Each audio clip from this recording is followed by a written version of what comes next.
you should absolutely root for the same young men that signed a piece of paper with the University of Tennessee that agreed to play, and you should err on the side of rooting for them. Whether it's, I see what you're doing there, Travis, with oh no, oh no. I'm talking about Henry To'o To'o. I don't care if it's Brian Moore or Henry To'o To'o. I don't care who it is. You should root for them because Tennessee is going to be mentioned as a transfer destination, and it shows that your coaches have done a great job of evaluating them. This is a business decision nowadays. So what determines a VFL? Let's take Brian Moore, for instance, who I was told by a really good source was told that this might be a good time for him just to cruise on. Do you celebrate him and what he does? I think you should. I think these guys that you're invested in are people. I know they're getting paid now, Caleb, but yeah, I mean, I think you can transfer and still be a VFL. I've known of some dastardly things that coaches have done to players that if I shared all of them, you'd probably agree with me. But yeah, I mean, can you transfer and be a VFL? I'm taking the middle road. No, Dave, you can't transfer and be a VFL. You can't. What you can do, that does not mean if you transfer that people shouldn't root for you. I think no one should hold it against a player for transferring, particularly this day and age with the way the transfer portal, the way it is. And like you said, coaches kind of forcing people to it. No one should hold it against Taven Jackson that he decided to go to Indiana after he saw Nico Iamaleava. That's Taven Jackson realized he wasn't going to win the starting job ever, even after Joe Milton left. And he said, I'm transferring. I'm gone. Nobody should hate Taven Jackson. That does not make Taven Jackson a VFL. Okay, we as schools in college football, we as people who follow and cover college football should associate people with the school that they finished with. For instance, Alabama fans need to stop claiming Jalen Hurts. Stop it, Alabama. You're doing that because you want to inflate your number of elite quarterbacks in the NFL. Jalen Hurts ain't yours. He's Oklahoma's. He chose to go to Oklahoma. That's who he represents. And they need to stop that. But I would say that doesn't mean any Alabama fan should feel upset with Jalen Hurts for transferring to Oklahoma. Look, he transferred because Tua won the job. There's nothing wrong with that. And so, but yeah, I can't call you a Vol for life because you didn't choose to finish. Look, just full disclosure. I'm like you. I've turned to my fan. I'm nobody for life now. I'm not a fan. I'm not any school for life because I cover college football. I transferred out of Tennessee after a couple of years there. Does that make me a terrible person? No. But if I were still a fan, I could be a fan, but I wouldn't be a VFL. Does that make sense? No, I think you would be. No.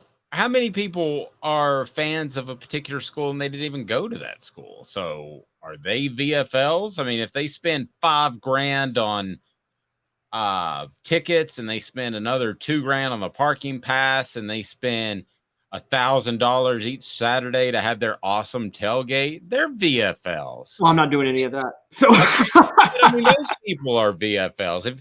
If Taven Jackson wants to come back at some point and see a spring game, he should be celebrated as a VFL. Those guys made the decision. Should James Banks be celebrated as a VFL then, Dave?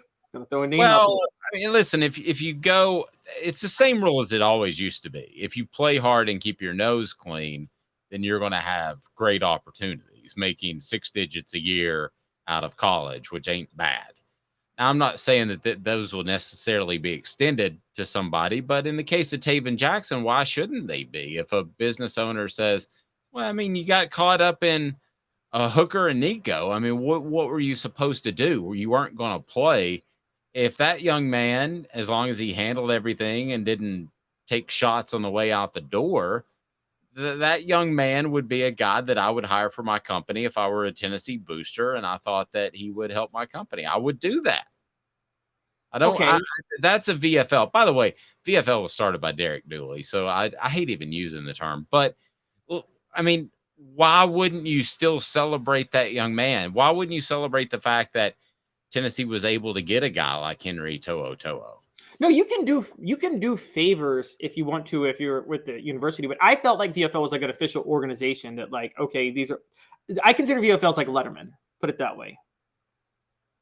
And so, like, Okay, so to me, let's take Taven Jackson. How long was he on campus for? For a year, and he was redshirted. You want to have a conversation about Garantano, who was there for 4 years, maybe. But I still disagree with that. I mean, look at how the NFL does transfers, so he wouldn't be. They didn't have Put it this way: if you go to ESPN.com right now and you select Jalen Hurts' name, and they say college, you don't see Oklahoma, Alabama. You see Oklahoma. That's his alma mater. True. Travis says you can't transfer to Alabama or Florida under any circumstances. I'm not just being nice or kissing up to Travis because he's one of our favorites. That makes a little bit more sense to me. If you go to another SEC school, in particular Alabama, Florida, or Georgia, then no, you're not a VFL and you're not invited back to watch the spring game 10 years from now. And David said, wish them well, but not a VFL. I'm where David is. Wish them well, but not a VFL.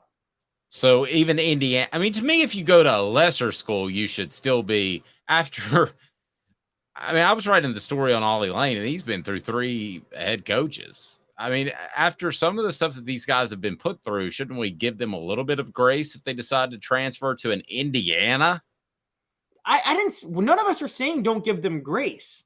They deserve all. You can root for them. You can hope they do well. You can do favors for them if you're a company and you think they're a nice guy, whatever, and you understand why they transferred. All that's fine, but like the VFL to me is an official, like, and I mean, apply it to any school, anywhere. If you played for that school and you transferred, whatever, you are one. If you're an athlete, you're one school for life, and that school is the school you finished at. I just think that's natural. I think Taven Jackson will finish his career a Hoosier for life. And that's something to be proud of. And so... unless you play basketball. Hey, maybe he's the guy who turns Indiana into a powerhouse. You don't know. I don't think you will be, but, I mean, now, like Justin Williams-Thomas shouldn't be because he bolted basically after a semester, the running back. I mean, and that kid couldn't decide where he wanted to go. He went to Stanford at first and then went to Cal. I mean, I'm not saying those guys, but there should be some exceptions made for some of these guys. Mr. Jones says life has to have loyalty attached to it. But let's be honest with me on the message board. Who in creation, and hit that like button, hit the thumbs up button, but who in creation, if they're Henry To'oTo'o, would have stayed after what he must have seen under Jeremy Pruitt and knowing that Alabama was right there ready to prepare him for the NFL? What would you tell your son? Or, I mean, I would have said go to Alabama, but you're missing our point. We agree with you that, like, you can't fault these people for doing this. Nobody is saying these people should be criticized or hated on. These people a lot of people criticize them on the Twitter and such. Okay, the people who criticize them are wrong. No, and what most of us, I think, on the message board are saying is, you can root for them. You shouldn't criticize them. They're making a decision for their future. Everybody makes a decision for their future. That's fine. But are you this thing for life? That's a little bit harder to say. Let me give it to you on a reverse way. I'll give you a way you love because you're a Cowboy fan. Deion Sanders is not in the Cowboy Ring of Honor. Right. He shouldn't be. He only played there for 2 years. He only played there for a few years. One of the reasons people think he's not in the Ring of Honor is, although he won a Super Bowl with them, he also may have played a role in them not winning another Super Bowl. He did. No, for the Niners, he definitely did. Yeah. And so it kind of like, okay, he played for the Cowboys. He won a Super Bowl with them, but he's not in the Ring of Honor because really his net value to them was canceled out by playing for the 49ers. I know, totally different scenario, but kind of the same concept. Similar to how... You know what else is the same concept, Caleb? Is you would have said Jason Witten and Dante Stallworth shouldn't be VFLs because they left to the NFL early. No, I wouldn't have. Never would have said that. Some people would have. That mindset was out there. And that mindset was 20 years ago. Yeah, it was stupid at the time. But, even Philip Fulmer used to say you're projected as a first-round pick, but to get into the top half of the first round is even more money, so you should come back. Oh, he said that about he was saying that until the end. I remember 2007 SEC media days, and he was asked about Robert Meacham, and he was basically saying, I thought it was best for Robert if he stayed for another year. I'm like, Robert Meacham has a daughter and is a first round pick. Get the heck out of here, Fulmer. Robert Meacham should go pro. He just set the all-time receiving record at Tennessee. But you can get the insurance and be well off either way. Well, Robert Meacham, I think, was fine. I think Fulmer was mad because there was no dynamic receiver on the team that year, if you remember. No, I do remember that. But that was his argument. Obviously, it was self-serving. There are a lot of things. There needs to be less ambiguity. There needs to be more transparency. Right now, we don't know why a guy left. He might have been told to leave. And that's way different than a guy saying, I can't handle this competition. I mean, he also might have signed up and not been good enough. Or he might have been like Kadon Salter and just gotten arrested twice within like the first 3 months on campus. But I thought that was a way, honestly. I don't know if you remember the Kadon Salter story, the 4-star quarterback that committed. Josh Heupel comes in. He was suspended for spring ball for like weed. Then he got suspended. He got arrested in June again for weed. This was before Heupel's first year, so Heupel dismissed him. I thought it was a little silly to dismiss somebody for weed, but it was 2 instances, and it was a way for Heupel to say, like, I'm here to clean up the program some sort of way. So, well, quarterback is definitely held to a higher standard.